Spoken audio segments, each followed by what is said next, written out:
So hello guys, हम शुरू करते हैं इविल स्पिरिट्स की प्रेजेंटेशन हॉन्टेड रूम 60।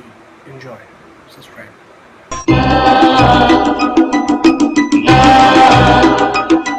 वेलकम दोस्तों। आज मैं आपको शिमला के एक नामी कॉलेज की एक सच्ची और भयानक कहानी सुनाने जा रहा हूं। यह कहानी है हॉस्टल के कमरे नंबर 16 की, जो अब तक कई छात्रों के रोंगटे खड़े कर चुकी है। तो दिल थाम कर बैठिए, क्योंकि ये है हॉन्टेड रूम नंबर 16 की कहानी। अमित को कॉलेज में एडमिशन मिलने की खुशी थी, लेकिन उसे ये नहीं पता था कि यह खुशी जल्द ही एक बुरे सपने में बदलने वाली थी। जैसे ही वो शिमला के सुनसान इलाके में बने कॉलेज के हॉस्टल में पहुंचा, उसे एक अजीब सा एहसास हुआ। उसे कमरा नंबर 16 दिया गया था।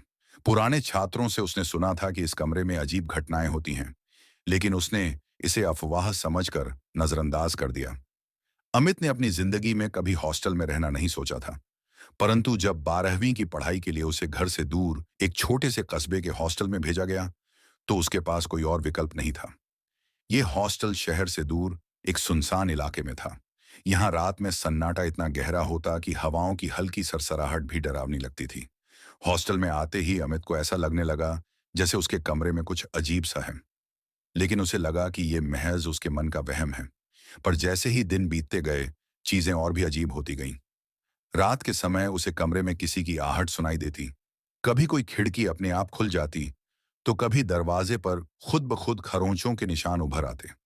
एक रात करीब 2 बजे अमित को अचानक ऐसा महसूस हुआ जैसे कोई उसके बिस्तर के पास खड़ा है। उसने धीरे धीरे अपनी आंखें खोलीं और देखा कि एक परछाई उसके पास खड़ी थी। वो परछाई धीरे धीरे झुककर उसके चेहरे के करीब आई और अचानक उसका चेहरा डरावनी शक्ल में बदल गया। अमित डर के मारे चीख भी नहीं पाया और बेहोश हो गया। अगले दिन उसके रूममेट्स ने उसे कमरे के कोने में फर्श पर बैठा पाया। उसकी आंखें एक तक दीवार की ओर घूर रही थीं और उसके होंठ कुछ बुदबुदा रहे थे। वो लगातार किसी का नाम ले रहा था, एक अजनबी नाम जो किसी को समझ नहीं आया।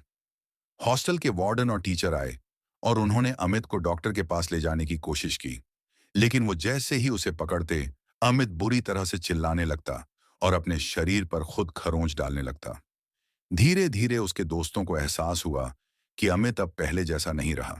उसके हाव भाव और आवाज में एक भयानक बदलाव आ गया था। वो कभी कभी अजीब सी भाषा में बात करता और कई बार उसके कमरे से अजीब आवाजें आती, जैसे किसी ने उस पर कब्जा कर लिया हो। आखिरकार एक बुजुर्ग पंडित को बुलाया गया। पंडित ने कमरे का मुआयना किया और बताया कि यह हॉस्टल एक पुराने किले के अवशेषों पर बना था और इस जगह पर पहले कई क्रूर घटनाएं घटी थीं। यहाँ कई बेगुनाह लोगों की मौतें हुई थीं और उनकी आत्माएं अभी भी इस जगह पर भटक रही थीं। पंडित ने कई अनुष्ठान किए और अमित को उस कमरे से बाहर ले जाया गया, लेकिन जाते जाते अमित ने अपनी कटी फटी आवाज में कहा, वो आएंगे, वापस आएंगे मुझे लेने। उस घटना के बाद अमित को उसके माता पिता घर ले गए। वो हॉस्टल छोड़ दिया गया और उस कमरे को हमेशा के लिए बंद कर दिया गया।